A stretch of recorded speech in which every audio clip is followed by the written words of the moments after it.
Nous sommes vraiment ravis de vous accueillir ce soir. Donc pour cette dernière, je le répète, vous allez assister à un spectacle fait par des bénévoles, avec des professionnels pour nous accompagner.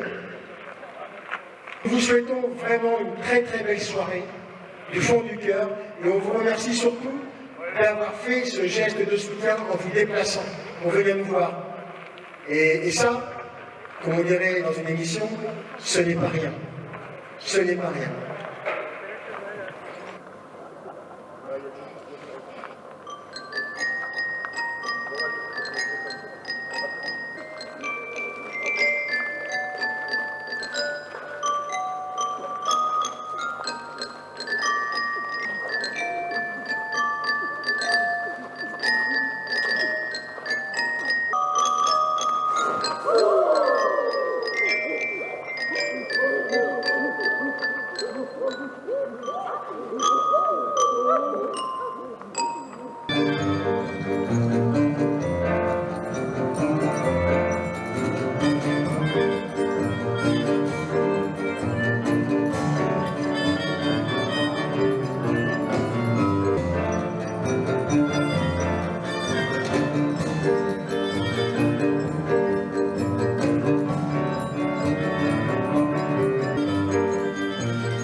Partez, mauvais esprit, vous ne faites pas peur. Je pars conquérir le sol français. Une vie m'attend ailleurs. Le 2 juin 1788, je poserai le pied à Toulon, puis je prendrai la Turcotine jusqu'à Dole. Je devrais arriver le 14 juin 1788, et ensuite, Auxonne. Je suis corse avant d'être français, mais me mettre au service du roi ne m'empêchera pas d'exister. Je pars libérer la Corse. Avanti, emmenez-vous. Nous sommes en 1769. C'est la deuxième fois que les Français dénombrent l'île, la Corse, son pays. Et les Français vont réduire à néant l'insurrection corse, à Ponte Novo notamment. Mais 1769, c'est également son année de naissance à Napoléon Bonaparte. Un 15 août, comme ce soir, un 15 août. Cet enfant, jusqu'à l'âge de 9 ans, va être bercé par des idées pas révolutionnaires, indépendantistes. Il va écouter les anciens, vous n'avez pas de télévision, bien sûr. Les anciens, le soir, auprès du feu, les batailles, les Français méchants, violents, pillants. Et son père, Charles Bonaparte, va tourner son opinion par rapport à la France. Il va embrasser la cause royaliste. Et de ce fait, il va pouvoir inscrire 2 de ses enfants au collège royal d'Autun, Saint-Joseph et Napoléon. Napoléon est dans sa 10e année. Il arrive à Autun en 1778. Autun. Il y restera 3 mois et demi. Mais en arrivant à Autun, il va montrer aux Français qu'il ne l'aiment pas. En arrivant, il va changer son prénom et son nom. Comment tu t'appelles, jeune homme? Je m'appelle Napoléon et Bonaparte. Il ira 5 ans ensuite à Brienne-le-Château. Alors à Brienne, l'école est beaucoup plus sévère. À Brienne, c'est l'antichambre pour devenir officier du roi. Mais c'est une chance, il a préparé le concours pour l'école militaire de Paris, la prestigieuse école militaire de Paris. Il va préparer ce concours, il va le réussir, mesdames et messieurs. 42e sur 58. Bon, et là, son père, Charles, est mort en 1785. Il revient pour le 15 juin 1788 à Auxonne. Là où son régiment est arrivé en décembre 1787, le régiment de l'affaire. Il y restera 3 ans à Auxonne, entrecoupé d'un congé de 17 mois. Encore un congé, il repartira le 14 juin 1791. Auxonne ne l'oubliera jamais. Jamais, jamais, jamais. Nuages dans le ciel s'étirent, s'étirent. Nuages dans le ciel s'étirent comme une aile. La feuille d'automne, emportée par le vent, en de monotone, tombant au bouillonnant. La récolte s'annonce bien? Ça va, mais c'est en avance cette année. Et toi, t'as fini, tu rentres? Eh oui. T'as lu le journal? Non, pourquoi? Ben, ils lui ont fait une statue. Et ils vont l'inaugurer en décembre, paraît-il. Le 20 décembre 1857. Cette médaille? À Austerlitz, j'étais dans les premières batailles le 2 décembre 1805. Ouais, à l'arrière. Première compagnie du régiment d'artillerie à cheval de la garde. 1806, avec le soutien du général Day. 1807, Eylau, avec le général Lariboisière. À Wagram, 1809, aux côtés du colonel Daboville. 1815, Waterloo, j'étais de l'attaque du plateau du Mont-Saint-Jean. Je suis désolé, c'est Napoléon, au fait. Il me semble que vous avez fait du grec. Moi, c'est de latin. Ne m'intéressez pas. Le lion de la vallée. Ah, j'ai même pas posé la question. Il le savait. Napoléon veut dire en grec le lion du vallon, le lion de la vallée. Et c'est à Auxonne, mesdames et messieurs, que les premiers rugissements ont eu lieu. Vous connaissez Auxonne? Non. Au sein de l'artillerie, on dit que c'est la plus triste garnison. Mais sa meilleure école. Enfin, c'est du moins la bonne parole rapportée au sein de l'école militaire de Paris. Enfin, vous voilà. Attendez, je vais prendre votre bagage et ensuite, je vous emmènerai au pavillon de la ville. Suivez-moi. Vous allez voir comme Auxonne est une belle ville, avec l'église Notre-Dame à droite, dédiée à la Vierge Marie, et construite entre le XIIIe et le XVIe siècle. Magnifique, avec son architecture gothique et quelques belles statues à l'intérieur. À gauche, le château prestigieux, érigé par Louis XI. Si de ces leçons d'histoire, Alexandre. Mais après tout, ce ne sont qu'un tas de pierre et un peu de bois. Ah, Bonaparte, ne vous moquez point. Il faut que je vous présente le commandant du régiment de l'affaire. Vous verrez, c'est un homme intègre, droit et compétent, respecté. Bonne chance.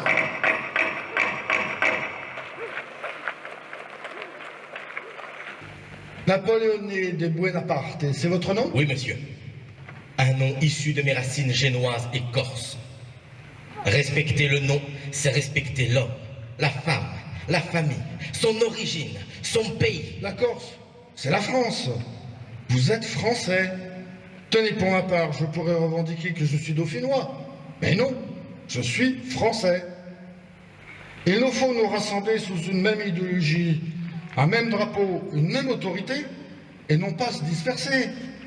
Seul, l'homme n'est rien.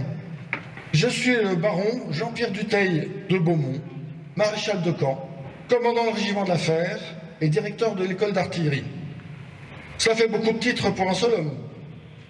Et voici le capitaine de la Gruyère qui commande la compagnie de bombardiers dans laquelle vous serez affecté au sein du 2e bataillon.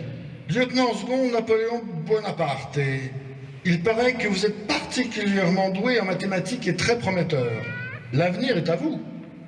Monsieur, je ferai en sorte de me comporter en officier français.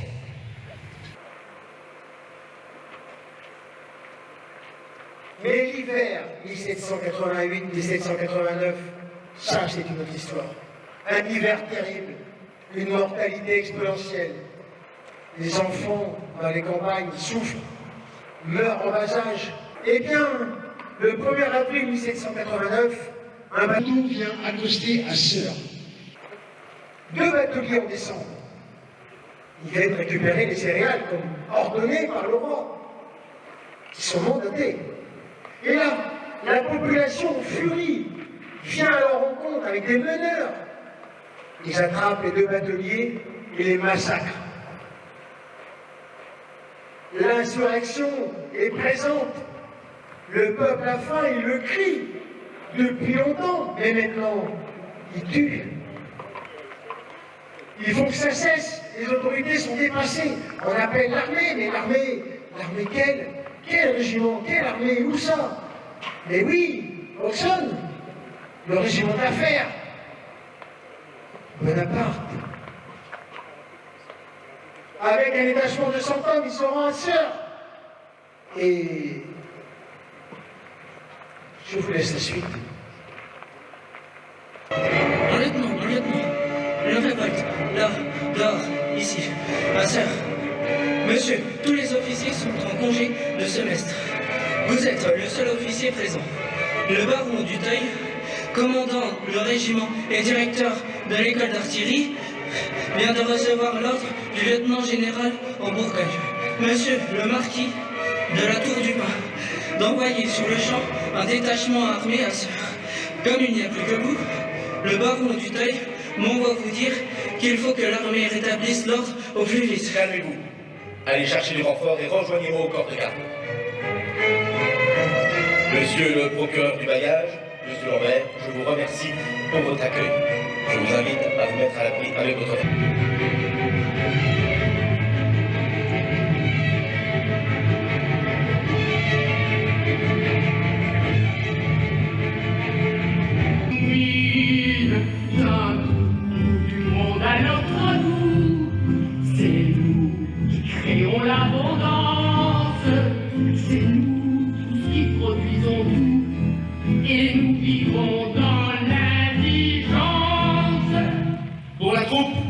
Garde à vous. En rang sur 2 lignes. Chargez les fusils. Première ligne, un genou à terre. Deuxième ligne, croche au sol. Quoi qu'il arrive, il faut obéir aux ordres. Habitants de Sœur, vous devez respecter les lois. L'armée est là pour les faire respecter, pour les défendre. Vous devez vous retirer paisiblement. Vous vous demandez ce que je viens faire là? Je me suis laissé dire qu'il y a là un jeune lieutenant venant de Corse. Me dit-on qu'il frise l'imprudence et l'arrogance. Et j'adore ça. Et j'adore ça.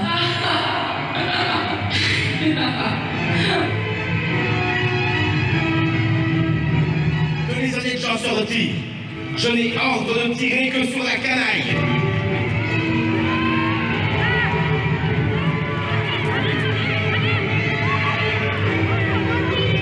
Tour à gauche, gauche. En avant, marche. Gauche.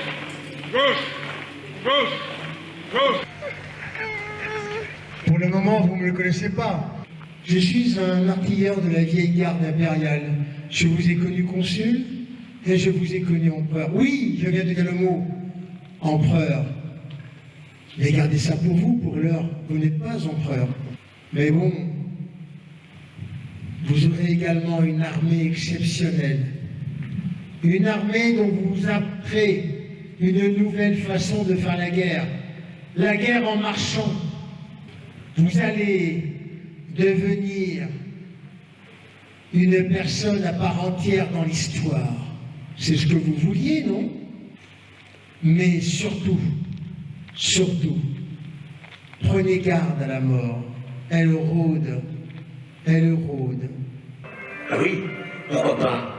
Après tout, mon frère Lucien n'a-t-il pas rédigé un pamphlet contre ceux qui doutaient de mes capacités, dans lequel il me plaçait au niveau de Jules César, Napoléon Ier, le 11 frimaire de l'an 13, ou plutôt le 2 décembre 1804, d'après votre calendrier grégorien.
Ah, mais peut-être que nos amis ne vous connaissent pas, vaut mieux pas d'ailleurs.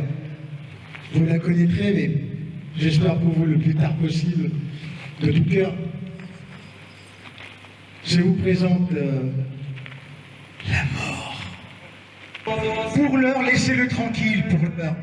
Laissez-le tranquille, il va vous livrer autant d'âmes que vous souhaitez. Vous avez un homme d'une envergure impériale qui va vous apporter tant et tant d'âmes. Sachez que pour la campagne de Russie, 650 000 personnes dans la grande armée, 50 000 reviendront. Donc laissez-lui cette chance de vivre son destin impérial. Vous aurez son âme, mais pas maintenant.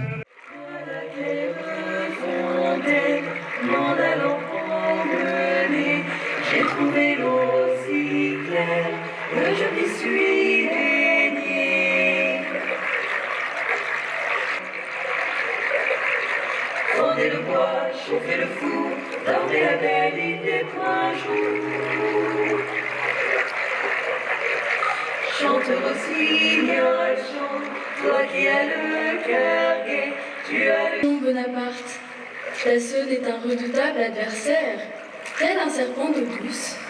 Elle vous attrape puis vous entraîne dans ses profondeurs. Beaucoup n'en sont pas revenus, à part se retrouver au petit jour après avoir dérivé vers les piliers d'un pont. Mort, mort, mort, mort. Tellement chaud. Napoléon se déshabille et pénètre dans l'eau.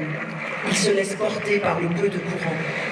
Il s'assoupit et s'échoue sur un banc de sable. Il vient d'échapper à une mort affreuse, identique à ces malheureux que l'on recouvrait le petit matin près des piliers du pont, leur corps gonflé d'eau et leur visage bleuté par une asphyxie douloureuse.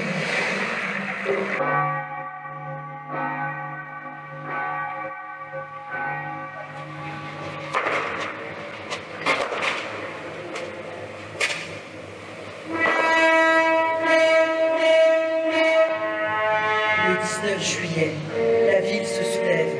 Des émeutiers se retrouvent à l'église. Ce sont des bateliers, des portefaix. Bousculent des personnages de la ville. Deux hommes, l'un représentant les intérêts de la ville et l'autre, magistrat municipal, reçoivent des coups de bâton. La population gronde. Elle détruit les 4 postes de garde. Le receveur d'État et son impôt très impopulaire est fait prisonnier. L'appartement du receveur est mis à sac. Les portes et les fenêtres sont brisées. Les registres lacérés et même brûlés. Les meubles jetés dans la rue et fracassés à coups de hache. La foule exulte et les émeutiers veulent continuer à pénétrer en ville car les gardes crurent qu'ils venaient au marché habituel.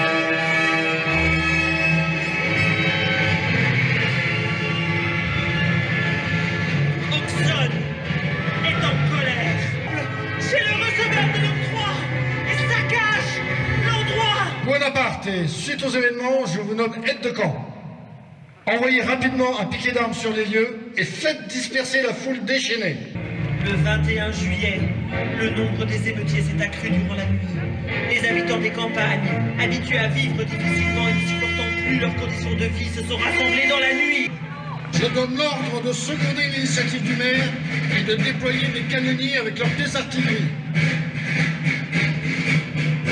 Chargez les armes et annoncez les menaces de s'en servir.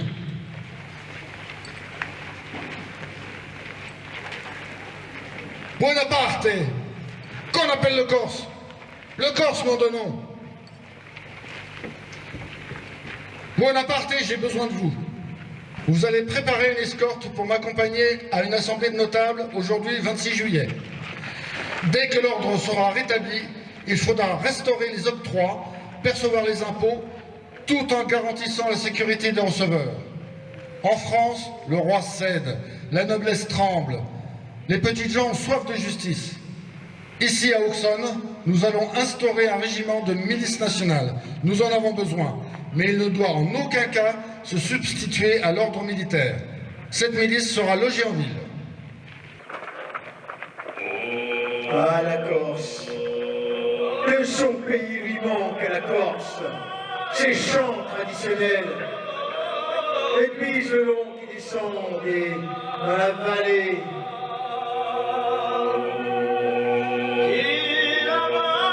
L'appel du peuple. Il revoit ses parents, Charles et Laetitia.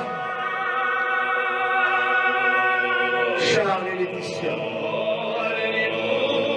Viennent ensuite ses frères, Joseph, Louis, Lucien et Jérôme. Puis viennent les sœurs, Caroline, Pauline et Lisa. C'est une famille entière qui vit dans la Casa Bonaparte. Au second étage, il y a les cousins.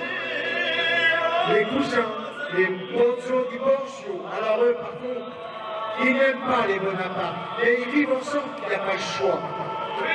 Au second étage. Ils ne s'aiment pas du tout. On dit même qu'un jour, les Bozzo di Borsio auraient lancé un coup de chambre sur la tête de la mère à Napoléon Bonaparte.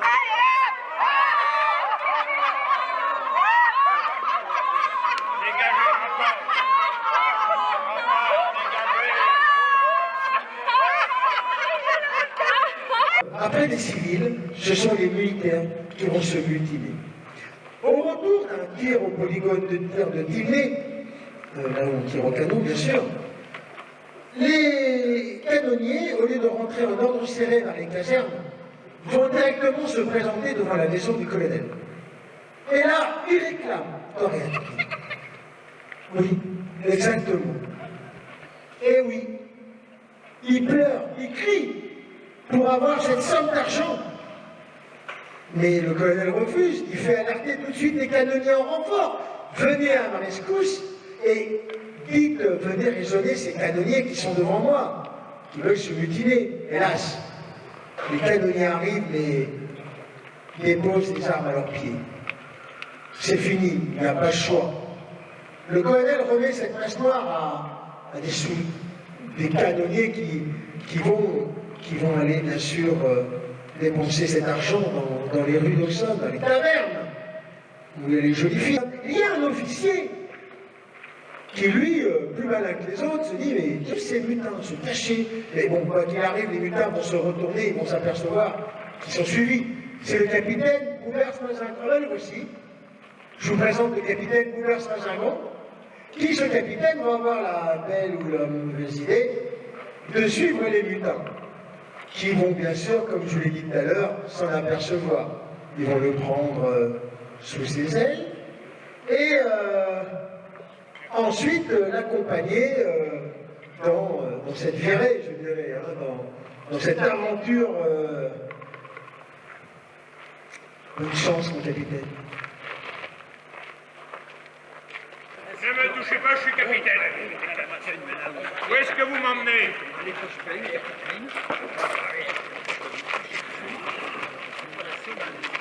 Laissez-moi tranquille. Ah, ben voilà, ça c'est agréable. Oui, oui, oui. Allez, suivre.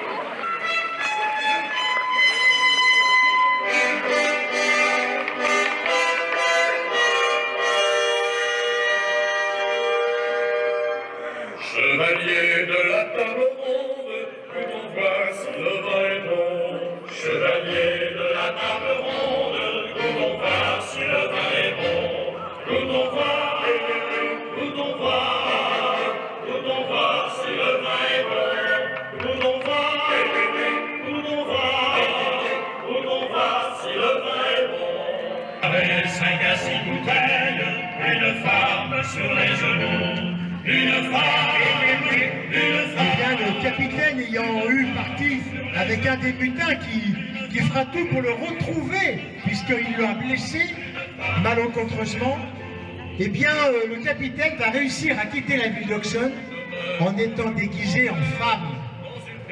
Les prostituées vont lui sauver la vie, lui donner des vêtements, et le long des fortifications, il descendra par une corde et ira se cacher quelque temps dans la campagne environnante. Ah, les mutins voulaient le tuer. Et ils après avoir fait chanter l'épée à Sœur, où il s'est battu, il a commandé, il est connu maintenant. Tout le monde veut l'inviter. Tout le monde veut l'inviter à danser. Une femme recherche sa rencontre. Il a le regard vif, les yeux perçants. Oh, il n'est pas si petit que ça, il mesure 1m69. C'était grand. Les invités arrivaient, un par un, deux par deux. On se saluait, on s'est chauffé les jambes, hein, c'est ce que je vois. On cherchait le bon cavalier, la bonne cavalière. Et puis à un moment donné, vous allez voir que ça va commencer à prendre forme. Un cercle va se fermer. Et on claque dans les mains, mesdames et messieurs.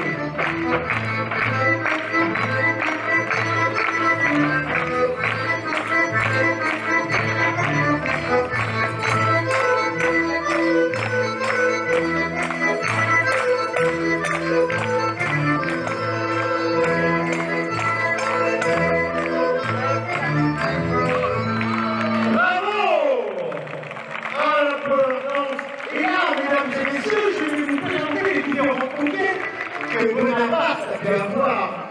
Nous avons Julie Lambert, oh la belle Julie Lambert, et les proches de Bonaparte, ah, ils se sont aimés. Puis viendra Madame Niette. Salut, vous, Madame Niette, voici. Ah, elle, c'est l'épouse du receveur du comédien Sel. Ah, d'une main d'esprit remarquable. Et c'est cette même comtesse qui présentera la jeune Manescapillé. Alors, Manescapillé, la jeune et jolie jeune fille que vous avez là, et la belle fille d'un riche négociant en bois à Auxonne. Ah, ça c'est l'amour, ça y est. L'électricité est passée, les deux sont éperdument amoureux.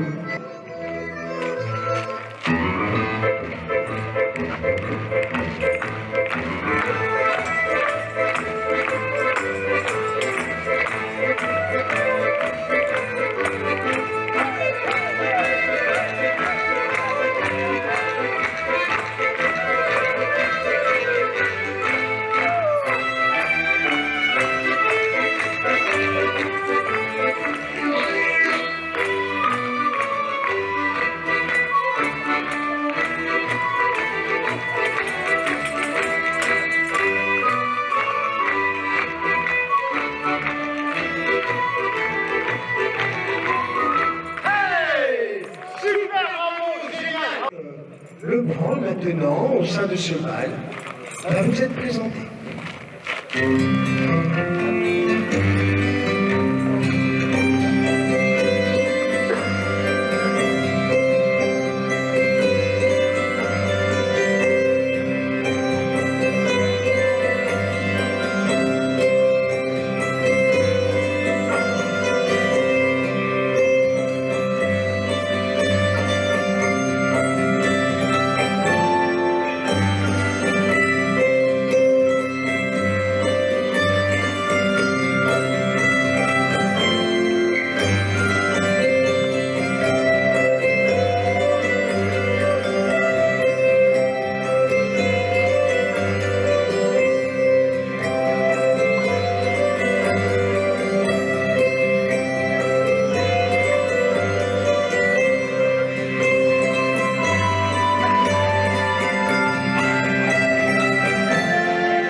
Se présente auprès du curé pour qu'il puisse aller voir le beau-père afin de demander la main de Manescapillé. Il est petit, il est son fortune et son avenir. Il est petit, il est laid, sans fortune, il est sans avenir, et il a un nom étranger. Petit, laid, sans fortune, sans avenir, avec un nom étranger. Hélas, la main lui est refusée.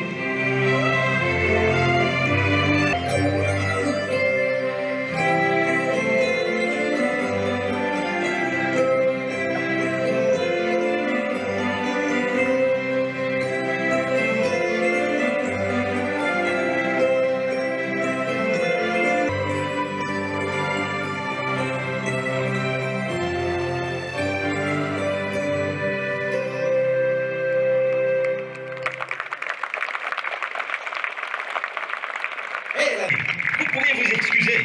Plaît-il, jeune homme? En avez-vous après moi? Je n'aime pas être ailé de la sorte. Et qui plus est devant des gens. Je ne vois que les armes pour régler ce différend. Rendez-vous, monsieur l'officier, sur le rempart sud de la tour du Cygne, dès l'aube. Je suis comtois et je n'ai pas peur. Comtois, rends-toi, nenni, ma foi, telle est ma devise. Je suis corse avant tout, monsieur. Et demain, je serai là. Un corse? Bien soit. Je ne me suis jamais battu en duel avec un corse. Cher ami, vous ne savez pas à qui vous avez affaire? C'est Crozet le Daunois. Il passe son temps à se battre en duel. Ne vous inquiétez pas, ma chère. Ça ira. Mais depuis Louis XIII, c'était interdit. C'est pour ça que Bonaparte et Crozet vont se retrouver au petit matin, sans témoin. Mais Crozet, Denis Crozet, un Daunois, un fin bretteur, il n'a jamais perdu un duel. Jamais. Bonaparte ne sait pas à qui il s'adresse. Lui, qui a manié l'épée lors de ses études à Brienne, l'escrime, après une école militaire, bon, quelques passes, mais c'est tout. On dit que Grosset, lui, connaît, il sait ce qui va se passer. Donc ils vont se donner rendez-vous près de la Tour du Cygne. Monsieur, je vous suggère que nous nous présentions et fixions les règles de ce duel. Entendu. Je suis le lieutenant Napoléon de Bonaparte, officier du roi au sein du régiment de la Ferme et corse de surcroît. Eh bien moi, je suis Denis Crozet, homme de tout et fier d'être comtois. Donc voici les règles. Combattons et au premier sang versé, cessons le duel. De même si l'un de nous tombe dans les tours ou en vient à lâcher son épée. Qu'en pensez-vous? Cela me convient.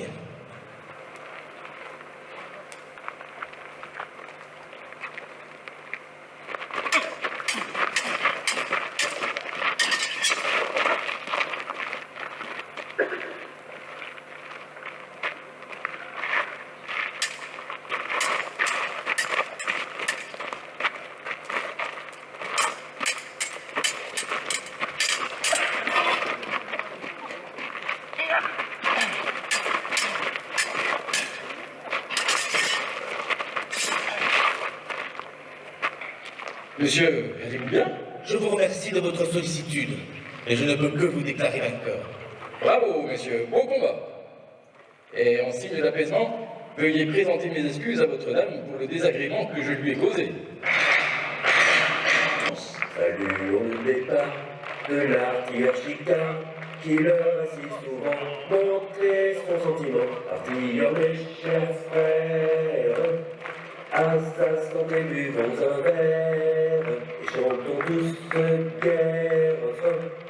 Vive les artilleurs, les femmes et le bon vin, et chantons tous ce gai refrain.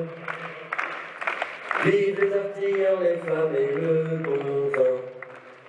Artilleurs, mes chers frères, à sa santé buvons un verre, et chantons tous ce gai refrain. Vive les artilleurs, les femmes et le bon vin, et chantons tous ce gai refrain. Vive les artilleurs, les femmes et le bon vin, quand l'artilleur d'Auxonne quitte ses garnisons, toutes les femmes d'Auxonne. Aujourd'hui, c'est particulier. Le jeune lieutenant second Napoléon de Bonaparte, ici présent, a reçu l'ordre du baron du Teil de présenter un tir à une haute personnalité.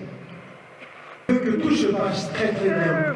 Il inspecte la troupe, regarde s'il y a des problèmes, des défauts, des ajustements de tenue.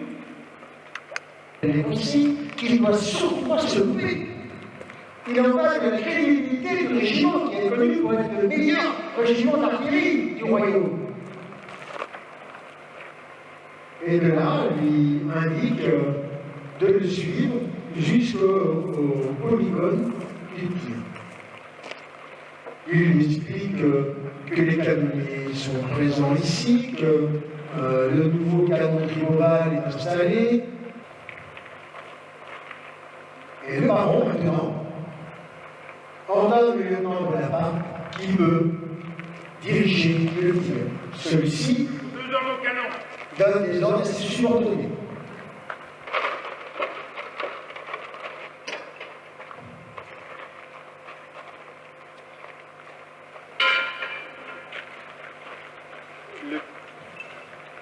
Le tir va débuter, mesdames et messieurs. Batterie numéro 1, feu!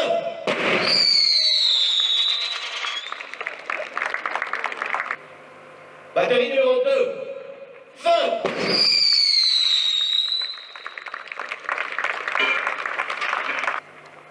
Batterie numéro 3, feu!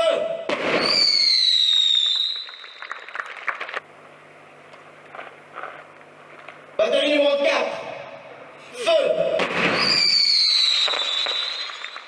Batterie numéro 5, feu!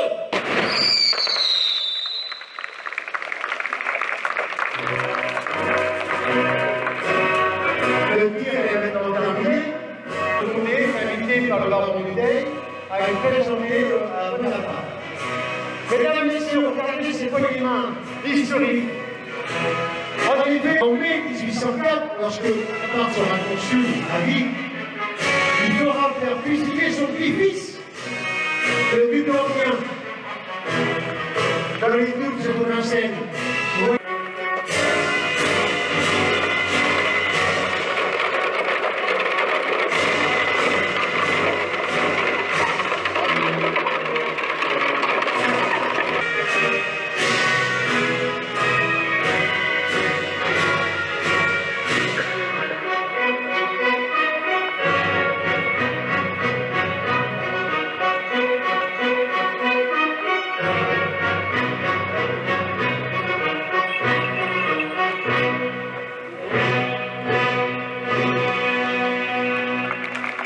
5 mai 1821, sur l'île de Sainte-Hélène.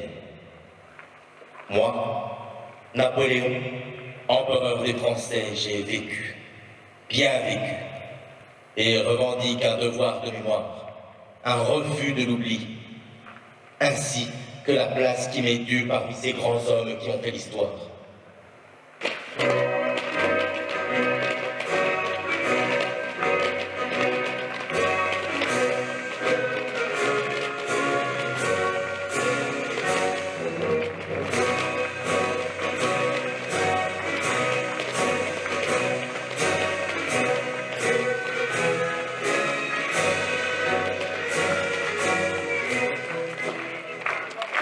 Il fait sortir les femmes et le bon vin, mes chers frères, à sa santé buvons un verre, et chantons tous de guerre.